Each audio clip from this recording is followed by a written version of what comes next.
Hello friends, मैं विवेक कुमार आप सभी का इजी लर्निंग अड्डा में स्वागत करता हूं। आज हम पढ़ेंगे ग्लोब्स के बारे में। ग्लोब्स पे पूरे दुनिया को कितने अक्षांश और कितने देशांतर रेखा में बांटा गया है। आइए हम लोग अध्ययन करते हैं ग्लोब्स के बारे में। सबसे पहले ग्लोब्स पर कितने टोटल अक्षांश रेखाओं की संख्या है। जो टोटल अक्षांश रेखाओं की संख्या है वो 181 है और जो टोटल देशांतर रेखाओं की संख्या है वो 360 है। 181 अक्षांश रेखाओं की संख्या अगर हम काउंट करें यहाँ, तो जो भूमध्य रेखा है, भूमध्य रेखा के ऊपर 90 अक्षांश रेखा और भूमध्य रेखा के नीचे 90 अक्षांश रेखा। 90 ये और 90 ऊपर, 90 दक्षिणी गोलार्ध में और 90 उत्तरी गोलार्ध में। कुल कितना हो गया? 180, 180 और एक हो गया इक्वेटर, जिसको विषुवत रेखा बोलते हैं। टोटल 181। और देशांतर रेखाओं की संख्या 360 है। पूर्वी गोलार्ध में 180 और पश्चिमी गोलार्ध में 180। जो 0 डिग्री अक्षांश रेखा है, जिसको इक्वेटर बोलते हैं, विषुवत रेखा या भूमध्य रेखा, उससे 23.5 डिग्री ऊपर जो है, उससे 23.5 डिग्री ऊपर, उसको हम लोग बोलते हैं कर्क रेखा। और जो 23.5 डिग्री दक्षिणी गोलार्ध में स्थित है उसको बोलते हैं मकर रेखा।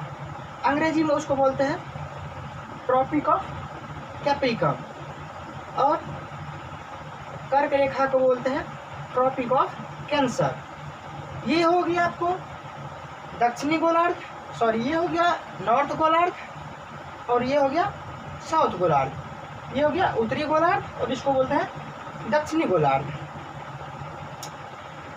भारत का जो स्थिति है वह सारे 82, उसका जो मानक समय रेखा है वह सारे 82 डिग्री पे स्थित है। और 1 डिग्री देशांतर रेखाओं की जो बीच के डिफरेंस होता है वह अगर 1 डिग्री है तो टाइम से रिलेट करेंगे उसको तो 4 मिनट आएगा। अगर दो देशांतर रेखाओं के बीच अगर 15 मिनट का डिफरेंस आता है, 15 डिग्री का डिफरेंस आता है, उनको हम लोग 1 आवर अर्थात 60 मिनट बोलते हैं। तो जो देशांतर रेखाओं के आधार पे ही हम बोलते हैं कि अभी जो अमेरिका और इंडिया के बीच कितना समय अंतराल है। जो ब्रिटेन है अर्थात लंदन जिसको बोलते हैं ब्रिटिश, और जो भारत है, इनके बीच का जो डिफरेंस है वो 5.5 डिग्री का अंतर है, 5.5 आवर का डिफरेंस है। क्योंकि ब्रिटेन जो है वह 0 डिग्री देशांतर रेखा पर स्थित है और भारत का जो मानक समय रेखा है वो 82.5 डिग्री पर स्थित है। तो हम पुनः एक बार ये रिकॉल कर लेते हैं, जो टोटल अक्षांश रेखाओं की संख्या कितनी है? 181। और कुल देशांतर रेखाओं की संख्या कितनी है? 360।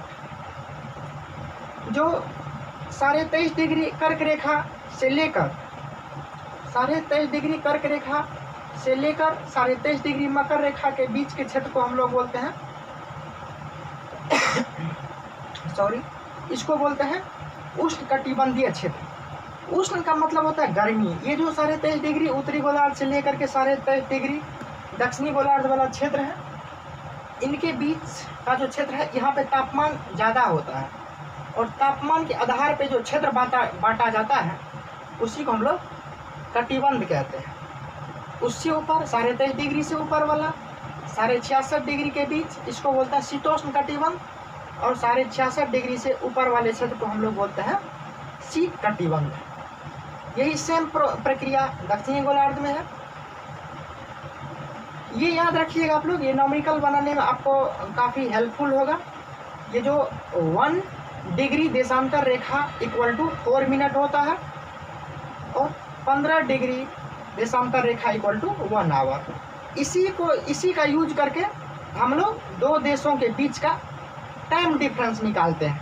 अगर भारत मान लीजिए कि 82.5 डिग्री पर स्थित है, या भारत मान लीजिए कि 50 डिग्री पर स्थित है, कहीं भी अगर कोई दूसरा कंट्री अगर 60 डिग्री पे स्थित है या 75 डिग्री पे स्थित है, तो भारत अगर 60 डिग्री पे स्थित है, कोई दूसरा कंट्री 75 डिग्री देशांतर रेखा पे स्थित है, इन दोनों देशों के बीच जो डिफरेंस है वह 15 डिग्री का 15 डिग्री देशांतर रेखा के बीच हो गया।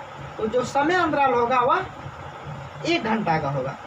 जिस तरह से ब्रिटेन 0 डिग्री देशांतर रेखा पे स्थित है और भारत का जो मानक समय रेखा है IST लाइन वो 82.5 डिग्री पर है। तो इन दोनों के बीच जो देशांतर अंतर है वो 82.5 डिग्री है, और 82.5 डिग्री को अब टाइम से रिलेट करेंगे तो 5.5 घंटा आएगा।